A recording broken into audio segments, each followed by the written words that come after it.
Assalamualaikum warahmatullahi wabarakatuh. Perkenalkan, nama saya Hafiz Muhammad Zain dengan NIM 22115013662. Pada video kali ini saya akan buat untuk pengerjaan UAS mata kuliah Interpersonal Skill. Jadi nanti ada 15 pertanyaan dan saya akan jawab satu-satu. Oke, langsung saja ke pertanyaan pertama.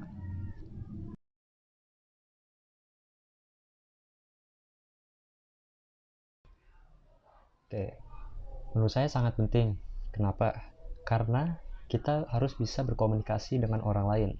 Dengan kita bisa berkomunikasi dengan orang lain, kita bisa membuat suatu hubungan yang baik.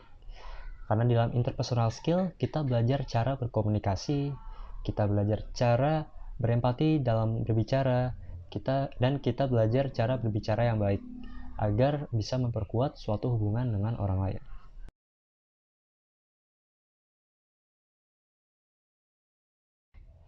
Menurut saya benar. Kita harus mencintai diri kita dahulu sebelum kita bisa mencintai orang lain. Kita harus memahami diri kita dahulu. Kita harus mengetahui dulu apa kelebihan dan kekurangan kita. Dan kita juga harus tahu apa yang kita mau. Barulah di saat kita bisa mencintai diri kita sendiri, kita mencintai orang lain.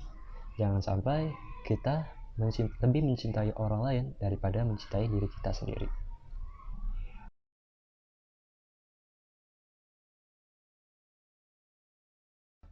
Ya, menurut saya first impression itu menentukan segalanya. Orang sebelum bisa melihat dalamnya dulu kepribadiannya, pasti akan melihat luarnya dulu. Oleh karena itu, kita harus bisa membuat first impression kita menjadi menarik bagi orang lain.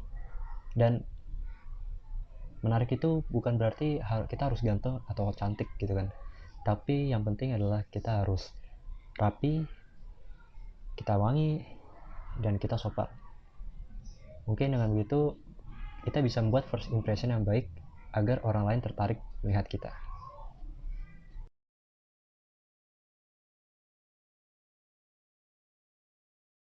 Ya, caranya dengan melakukan afirmasi positif di pagi hari sebelum melakukan kegiatan atau di malam hari sebelum melakukan kegiatan. Kayak contohnya mungkin kalau di pagi hari, semoga nanti saya bisa menjadi mahasiswa yang aktif dengan menjawab pertanyaan-pertanyaan dari Kak Jule. Tuh, kalau di malam hari setelah melakukan kegiatan, contohnya semoga besok saya bisa menjadi mahasiswa lebih aktif dari hari ini. Atau bisa juga kayak contohnya, alhamdulillah hari ini saya bisa menjadi mahasiswa yang aktif. Saya berhasil menjawab pertanyaan dari Kak Jule dengan berani. Semoga besok saya bisa menjadi lebih berani dari hari ini dengan menjawab pertanyaan dari dosen lain. Ya, dengan kita melakukan afirmasi positif setiap hari di pagi hari atau di malam harinya, kita bisa tetap terus berpikir positif.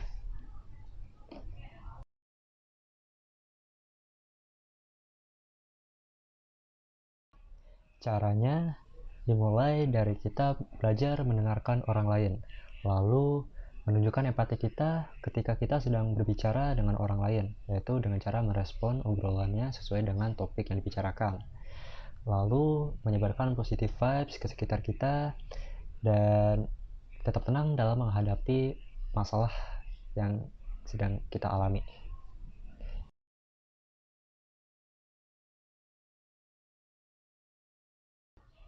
Oke, jadi caranya sama seperti yang saya jelaskan pada pertanyaan sebelumnya, yaitu dengan kita membiasakan saat orang lain berbicara, kita mendengarkan penjelasannya sampai selesai.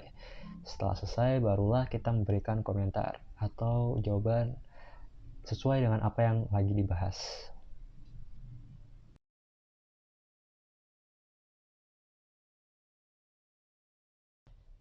Ya, menurut saya penting. Karena kalau saya tidak bahagia, mungkin saya tidak akan bisa menikmati hidup ini. Karena dengan bahagia, saya bisa jadi lebih semangat untuk menjalani aktivitas atau keseharian saya, dan saya juga akan merasa senang dalam mengerjakan setiap tugas saya.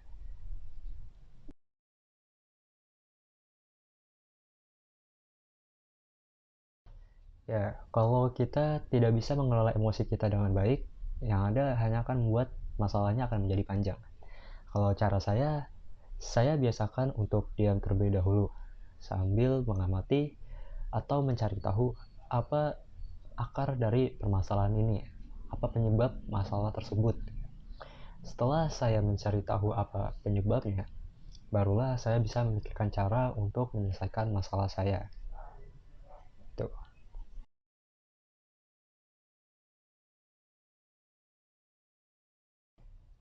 Saya orang yang sering melakukan kesalahan, tapi itu bukan hal yang membuat saya berhenti atau menyerah, karena saya selalu belajar dari kesalahan saya. Karena dengan kita melakukan kesalahan, kita jadi tahu apa yang harus kita tidak lakukan. Nah, dengan begitu, saya tidak terlalu memikirkan kesalahan-kesalahan saya.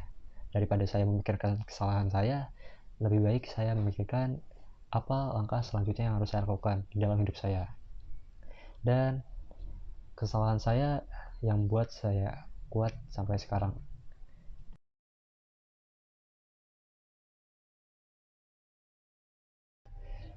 Yang pastinya saya harus memahami sifat anggota keluarga saya. Karena dengan saya memahami sifat anggota keluarga saya bisa mengerti mereka, saya bisa tahu apa yang mereka suka dan apa yang tidak mereka suka. Saya juga bisa memperbaiki, saya bisa membuat komunikasi yang bagus dengan keluarga saya. Dan semoga saja dengan saya memahami mereka, saya bisa membahagiakan anggota keluarga saya nanti.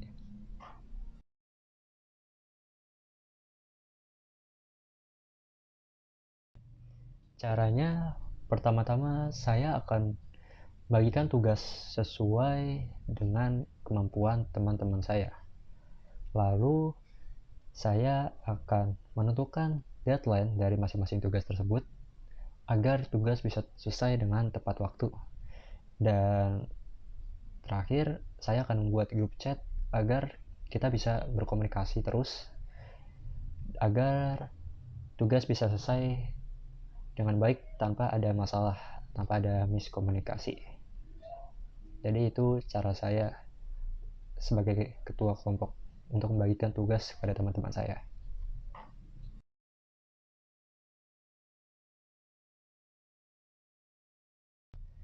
Mungkin saya akan menentukan tujuan dari organisasi atau perusahaan saya.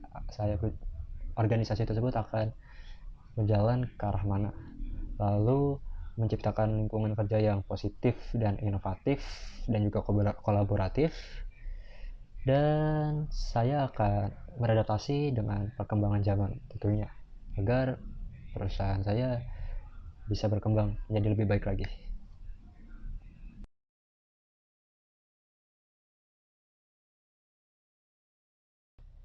Sebagai pemimpin, saya akan berusaha untuk bersikap secara adil. Saya akan mencoba mendengarkan semua pendapat dari rekan-rekan kerja saya. Lalu dari pendapat-pendapat tersebut, kita cari dan bandingkan mana yang sesuai dengan tujuan yang akan kita lakukan nanti. Lalu kalau misalkan ada 2 atau 3 yang pendapat yang sesuai gitu, kita coba untuk bagaimana dari pendapat ini bisa digabung tidak, agar tidak ada yang merasa tidak dipilih gitu. Lalu kalau misalkan tidak bisa digabung, kita bisa melakukan pemilihan pendapat dengan voting. Itu mungkin yang cara yang akan saya lakukan.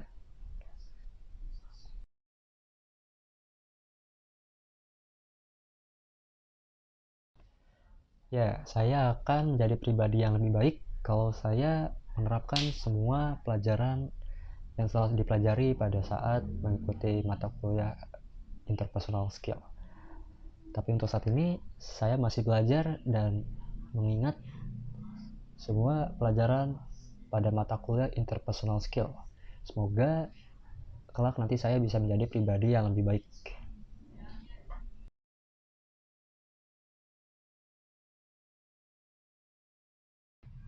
Oke, jadi udah sampai di pertanyaan terakhir.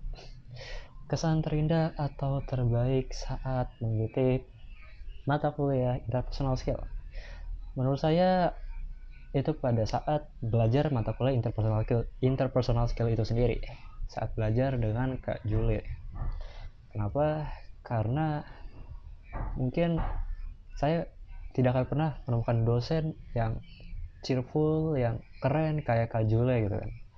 Jadi dengan belajar bareng Kak Jule itu juga ngebuat saya semangat untuk belajar mata kuliah interpersonal skill ini.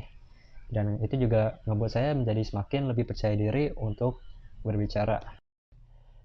Dan mungkin aja kalau saya belajar interpersonal skill dengan dosen yang lain, saya mungkin tidak akan mendapatkan ilmu-ilmu yang mungkin cuma Kak Jule doang yang berikan gitu. Kayak cara berdiri, cara duduk, cara bertemu dengan HRD, cara wawancara yang baik. Mungkin itu cuma Kak Jule doang yang bisa berikan. Dan saya sangat berterima kasih sama Kak Jule. Semoga Kak Jule selalu sehat, selalu baik, selalu bahagia dan sukses selamanya. Oke, sekian video dari saya. Kalau ada salah-salah kata mohon dimaafkan. Kurang lebihnya mohon maaf. Wassalamualaikum warahmatullahi wabarakatuh. Terima kasih.